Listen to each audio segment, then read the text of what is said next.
A dangerous game of tit for tat is being played in Ukraine. Drone warfare has engulfed the country. Whenever Ukraine comes up with a new drone tactic, Russia responds with one of its own.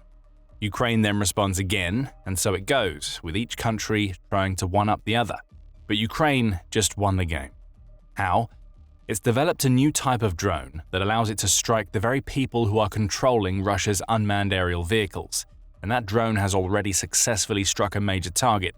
Ukraine hunted down an elite Russian unit, and what happened next was absolutely brutal. That unit was one of the most feared that Russia has at its disposal, Rubicon. Also known as the Center for Advanced Unmanned Technologies, Rubicon was formed in August 2024, and it specializes in the kind of drone warfare that Ukraine has used to great effect against Russia's forces.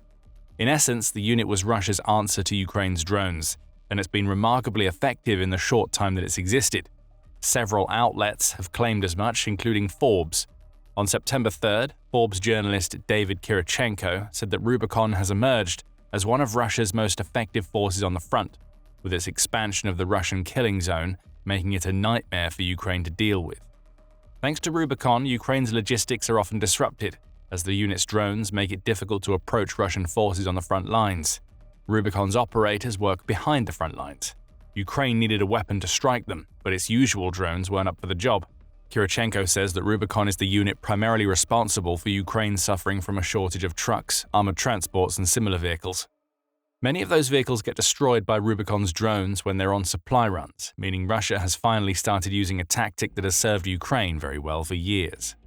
Rubicon is also growing, as revealed by the head of Ukraine's Victory Drones project, Maria Belinska. She took to Telegram to explain, "From a unit of a few hundred people, they are growing into thousands in order to cover the entire front. By autumn, we will see at least 5,000 to 6,000 specialists in well-coordinated, equipped crews. Everyone who knows Rubicon agrees on one thing: it's very effective. We're in autumn now, so Rubicon has thousands of drone operators working from inside Ukraine." Radio Free Europe Radio Liberty, or RFE-RL, has also covered Russia's elite drone unit, noting that it is as secretive as it is effective and methodical. It notes that one of Rubicon's first tasks after its formation was to provide drone support in Kursk following Ukraine's counter-invasion into that Russian oblast in August 2024. It took a while, but the combination of Rubicon and tens of thousands of troops managed to push Russia out of Kursk in March. They were a key reason why Russia was able to take back essentially all of Kursk Oblast in February and March, foreign policy research military analyst Rob Lee told RFE-RL in September. Belinska also told the outlet that Rubicon has emerged as one of Russia's best technological units, and Putin has been pumping money into the unit to make it as large and as strong as possible. We tell you all of this to impress a point upon you. Rubicon is dangerous. So dangerous that Ukraine cannot allow the unit to continue operating as it has been for the past year or so. Rubicon's ability to create kill zones and disrupt logistics from behind the front lines has hampered Ukraine's ability to defend against Russian assaults or conduct counter-assaults of its own. It's no use trying to take out the first-person view or FPV drones that Rubicon operates. The drones are cheap, and there will always be more to replace any that are destroyed. What Ukraine needed to do was hunt down the Rubicon operators themselves. If you take out the operators, the drones can't fly. And that's exactly what Ukraine did in early November. On November 4th, the main intelligence directorate of the Ministry of Defense of Ukraine, or HUR, took to Telegram to announce that they had conducted a powerful strike against a Rubicon headquarters located in a city that will be familiar to many, Avdiivka. In a half-destroyed building in the occupied Avdiivka, Donetsk region, HUR fighters of the Ministry of Defense of Ukraine discovered the headquarters of Russian invaders from the so-called Rubicon Center.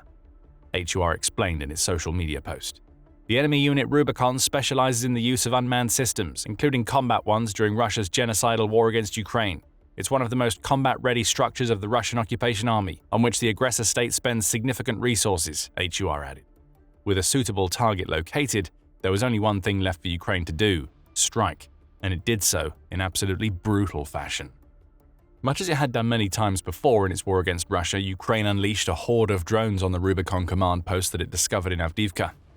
According to the Kyiv Post, those drones scored direct hits as part of a precision strike, partially destroying the building that Rubicon's operators have been using to defend Russia's position in Avdiivka and support other troops operating in Donetsk.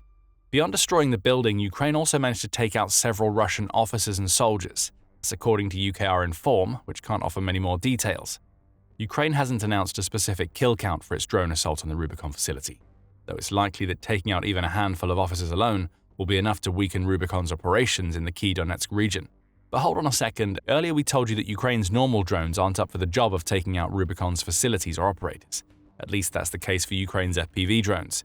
Designed primarily to assault Russian forces and equipment on the front lines, FPV drones don't have the range needed to penetrate much deeper than those combat lines. Even the very best of them can only travel up to 20 kilometers or a little over 12 miles, as the new Voice of Ukraine revealed in April. Rubicon's drone operators are smart enough to set up their headquarters beyond the reach of those types of drones. And though Ukraine has plenty of long-range drones it could use to strike against such facilities that are behind the front lines, it wants to reserve those drones for doing as much damage as possible on Russian territory. So neither FPV nor long-range drones were options for Ukraine on November 4th. Luckily, Ukraine didn't need either. The strike against the Avdiivka Rubicon facility was conducted by a new type of Ukrainian drone, as HUR explains in its Telegram post. Using the obtained coordinates of the enemy's location, HUR specialists skillfully directed the FP2 unmanned vehicle equipped with a 105-kilogram warhead at the Russian forces in the dense urban areas, HUR declares. FP2 is the main takeaway from that quote. And this terrifying drone has given Ukraine capabilities beyond anything that even Rubicon ever expected it to have. The FP2 drone is made by Firepoint, which you may recognize as the Ukrainian company behind the development of the lethal Flamingo missiles that Ukraine is now using to target Russia. The drone follows on from the company's FP1, though it isn't necessarily a direct upgrade. Rather, Firepoint has designed the FP2 to offer an alternative to the FP1 that is capable of hitting Russian targets at medium range. Targets like the Rubicon facility that Ukraine discovered in early November.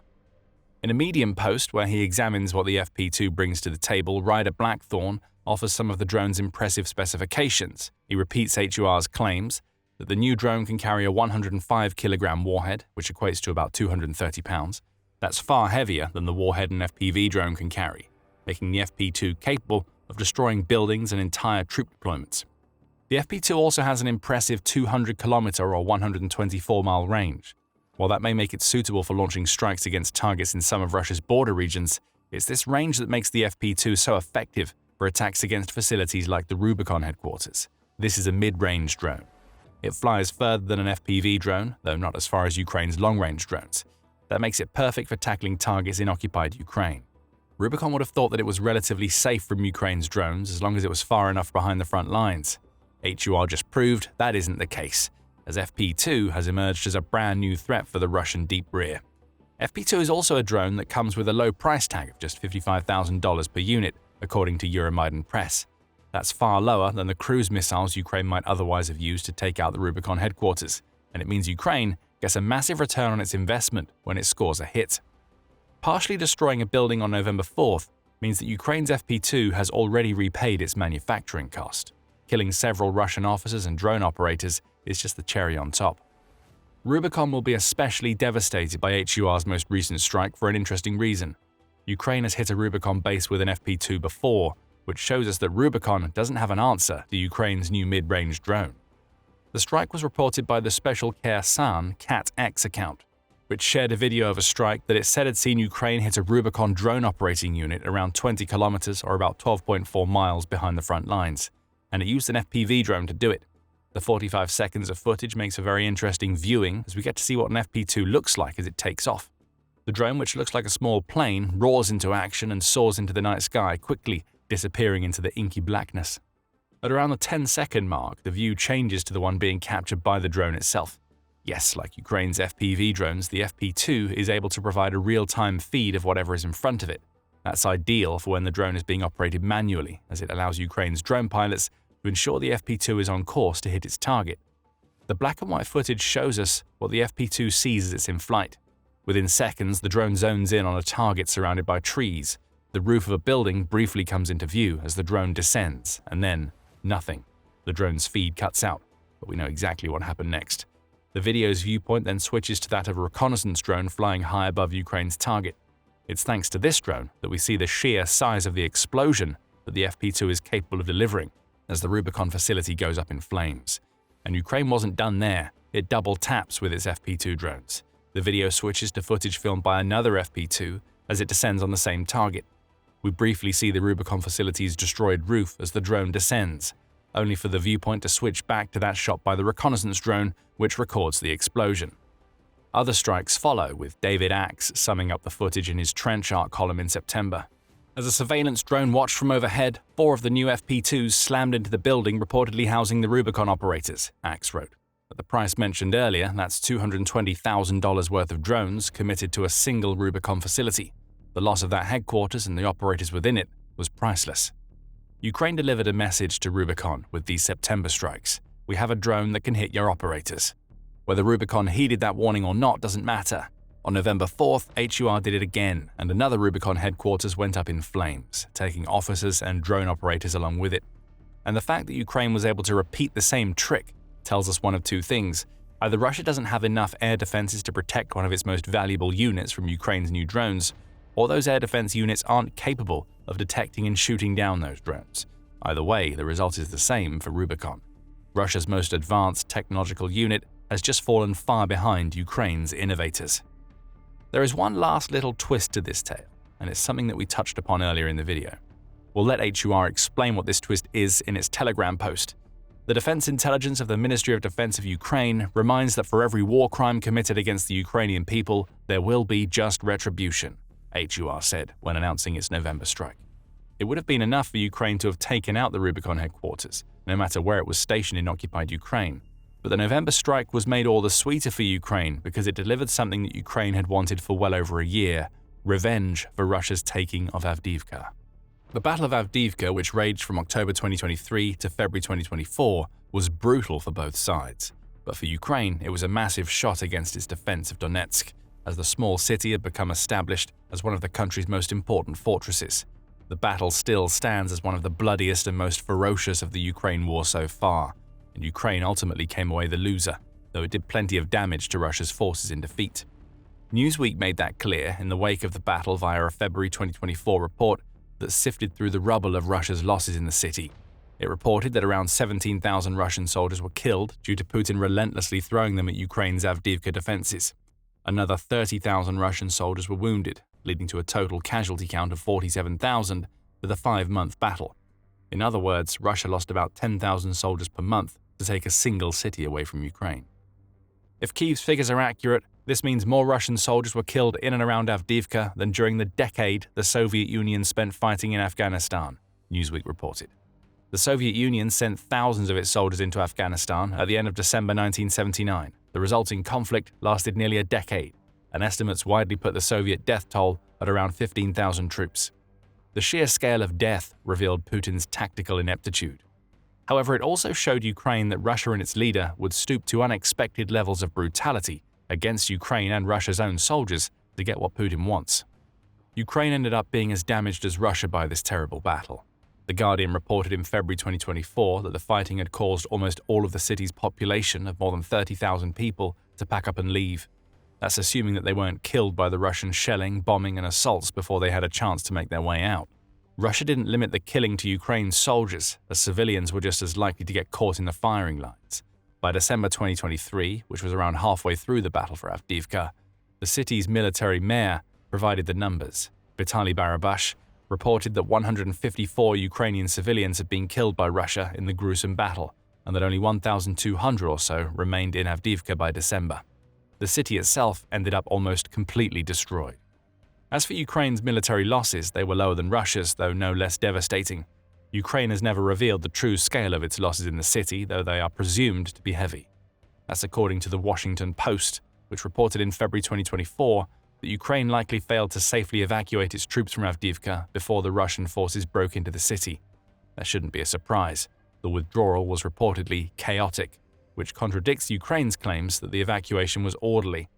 Plus, Russia outnumbered Ukraine 7 soldiers to 1 and was launching up to 60 of its powerful glide bombs at Avdiivka per day during the battle. It's likely that thousands of Ukraine's troops died in the fighting. Avdiivka remains one of the country's biggest defeats in its nearly 4-year-long war with Russia. All of that brings us back to early November and what HUR pulled off against the Rubicon unit operating in Avdiivka. This wasn't just about taking out a dangerous drone unit, though that is obviously important. Ukraine's FP2 strike allowed it to extract a small measure of revenge against Russia for the atrocities it committed during the fight for Avdiivka.